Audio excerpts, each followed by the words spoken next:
The Beast has fallen. Braun Breaker and Bronson Reed brutally attack Brock Lesnar. The Beast Brock Lesnar just suffered the most humiliating beatdown of his entire career, and what Braun Breaker and Bronson Reed did to the Beast Incarnate was so violent, so disrespectful, and so career-threatening that Paul Heyman has reportedly filed an official complaint with WWE management demanding immediate disciplinary action and possibly even criminal charges for assault. This wasn't a wrestling angle. This wasn't a worked beatdown that followed the traditional WWE formula of making everyone look strong. This was two hungry monsters systematically destroying a legend in ways that crossed every line of professional respect and safety that exists in this business. And the most disturbing part is that multiple witnesses claim Brock Lesnar legitimately couldn't defend himself by the end of the attack, and the damage done to his body might force him into permanent retirement. But here's what's really going to make your blood boil: Braun Breaker and Bronson Reed didn't just attack Brock because they wanted to make a statement or establish their dominance. According to sources close to the situation, this attack was specifically designed to end Brock Lesnar's career because they see him as an obstacle blocking their path to the top of WWE,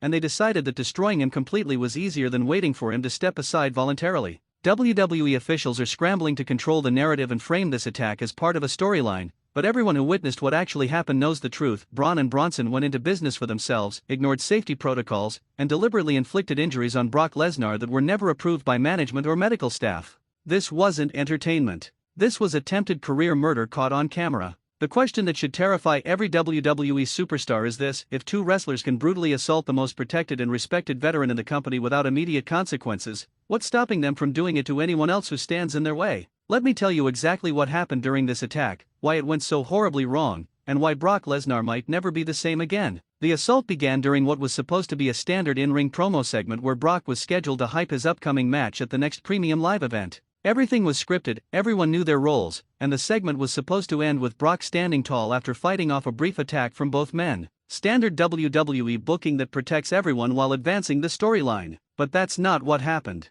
When Braun Breaker and Bronson Reed's music hit and they made their entrance, something was immediately wrong. Multiple wrestlers who were watching backstage later reported that both men had a look in their eyes that suggested this wasn't going to follow the script. The way they walked to the ring, the way they ignored Paul Heyman's attempts to talk them down, the way they immediately split up to surround Brock from different angles, it all signaled that something had gone off script. The first deviation from the planned segment came when Bronson Reed hit Brock with a clothesline that was supposed to be blocked but instead connected with full force across Brock's throat. The sound of the impact echoed through the arena, and you could see Brock's eyes go wide with shock and anger as he realized these two weren't following the script. Before Brock could recover or signal for them to slow down, Braun Breaker came from behind with a chop block that targeted Brock's knee with a level of force that was completely unnecessary and potentially career-ending. The camera caught the moment Brock's leg buckled and his face contorted with genuine pain, not the exaggerated selling that professional wrestlers use for dramatic effect. That's when everyone backstage realized this had become a shoot, and absolute chaos erupted behind the curtain. Referees were screaming into their headsets for security to get to the ring immediately.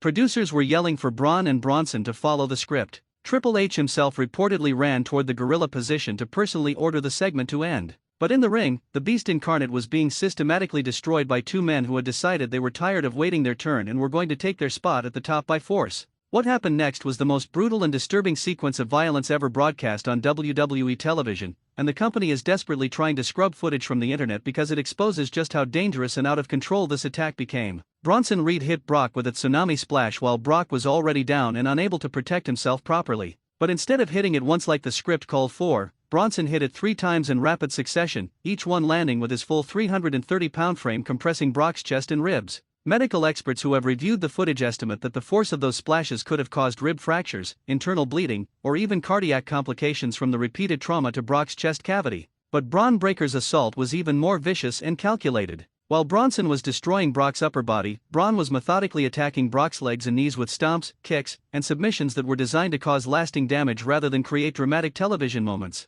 Every strike Braun delivered targeted vulnerable joints, ligaments, and tendons with the kind of precision that suggests he knew exactly what he was doing and intended to cause maximum injury. The most sickening moment came when Braun locked in a heel hook submission on Brock's already damaged knee and refused to release the hold even when Brock was frantically tapping out and screaming for him to stop. The submission was supposed to be applied for maybe 5 seconds before security broke it up. Instead, Braun wrenched on Brock's ankle and knee for nearly 30 seconds while Bronson physically blocked security and referees from entering the ring. Witnesses backstage reported hearing Brock's screams of pain through the arena speakers, and several wrestlers who were close friends with Brock had to be physically restrained from running to the ring because it would have exposed the business and made the situation even worse. By the time security finally overwhelmed Bronson Reed and forced their way into the ring, Brock Lesnar was legitimately unconscious or semi-conscious from either the repeated tsunami splashes affecting his breathing or from the excruciating pain of having his knee potentially destroyed by an illegal submission hold. The broadcast quickly cut to commercial, but reports from the arena indicate that the scene after cameras stopped rolling was even more disturbing than what viewers saw on television.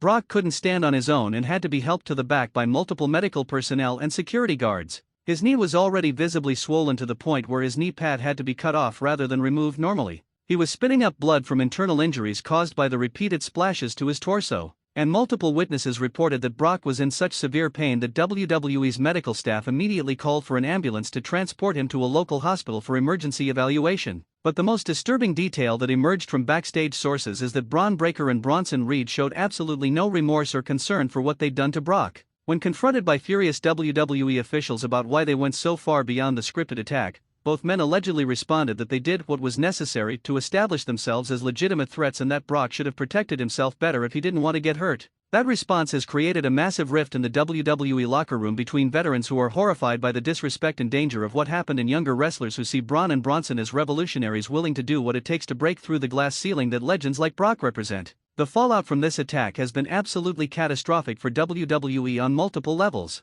First, there's the very real possibility that Brock Lesnar suffered career-ending injuries during this assault. Initial medical reports suggest significant damage to his knee ligaments that could require surgery and months of rehabilitation. The chest trauma from the repeated splashes caused at least 2 fractured ribs and possible internal bruising that will take weeks to heal even under the best circumstances. And there are concerns about potential long-term complications from the blood he was coughing up after the attack. If Brock Lesnar's career is actually over because of this unsanctioned violence, WWE loses one of the biggest draws and most protected stars in the entire industry. More importantly, it establishes a precedent that younger wrestlers can end legends' careers through reckless violence without facing meaningful consequences. Second, there's the legal and professional liability that WWE faces from this incident. Brock Lesnar has one of the most lucrative and ironclad contracts in wrestling history, with specific clauses about how he can be used and what level of physical risk he's required to accept. By allowing Bron Breakker and Bronson Reed to deviate so drastically from the scripted attack, WWE potentially violated their contractual obligations to protect Brock's health and safety.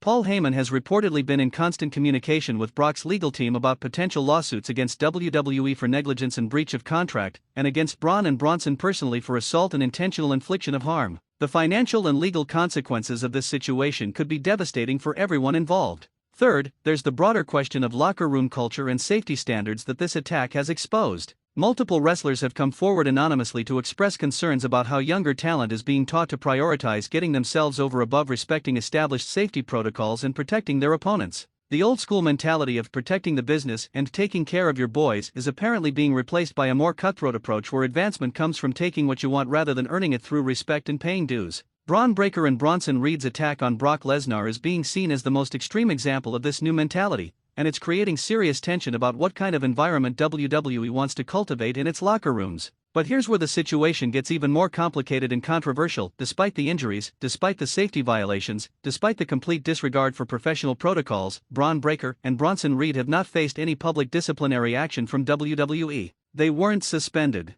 They weren't fined. They weren't even publicly reprimanded. In fact, they were featured prominently on the very next episode of WWE programming, cutting promos about how they destroyed the Beast and proved they're the future of the company. This lack of consequences has sent shockwaves through the wrestling industry and raised serious questions about whether WWE is actually concerned about wrestlers' safety or if they're willing to overlook dangerous behavior when it creates compelling television and social media buzz. The cynical interpretation is that WWE saw how much attention and engagement the attack generated online and decided that the ratings boost and viral moments were worth more than enforcing the rules and protecting their veteran talent. The ratings for the segment were massive, social media engagement went through the roof, and mainstream sports outlets covered the attack as a legitimate news story rather than just wrestling entertainment. From a pure business perspective, Bron Breakker and Bronson Reed's reckless assault on Brock Lesnar was incredibly successful at generating the kind of attention and controversy that WWE desperately needs to compete in an increasingly crowded entertainment landscape. The moral and professional implications of rewarding that behavior are deeply troubling,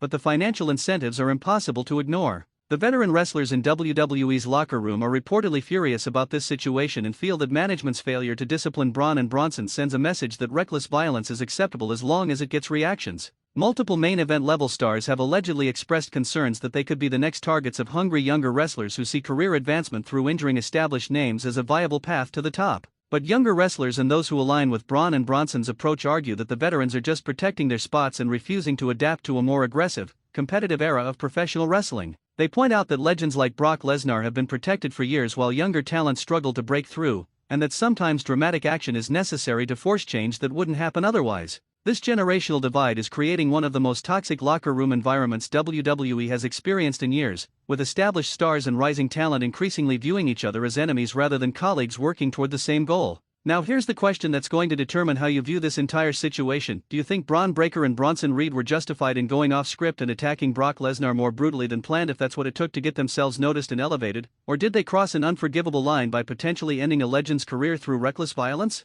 Your answer to that question reveals everything about how you view the wrestling business, whether you see it as a collaborative art form where everyone works together to create moments, or as a competitive sport where advancement comes from being willing to do what others won't. The reality is that both perspectives have validity, and the tension between them is what makes this situation so complicated and controversial. Wrestling has always existed in a gray area between cooperation and competition, art and combat, respect and ambition. What Bron Breakker and Bronson Reed did to Brock Lesnar exposed how fragile that balance has become and how easily it can tip into something dangerous when individual ambition overwhelms professional responsibility. The long-term implications of this attack will reshape WWE for years to come, regardless of how the company chooses to address it publicly. If Brock Lesnar is forced to retire because of his injuries, his legacy will forever be tainted by being the legend who was ended by two younger wrestlers who refused to respect the business. If he returns and seeks revenge, we're looking at a blood feud that could produce some of the most intense and personal storytelling WWE has ever attempted. But the bigger question is whether this attack represents an isolated incident of two wrestlers going too far, or if it's the beginning of a new era where younger talent uses violence and disrespect as tools for advancement rather than earning their spots through skill and patience.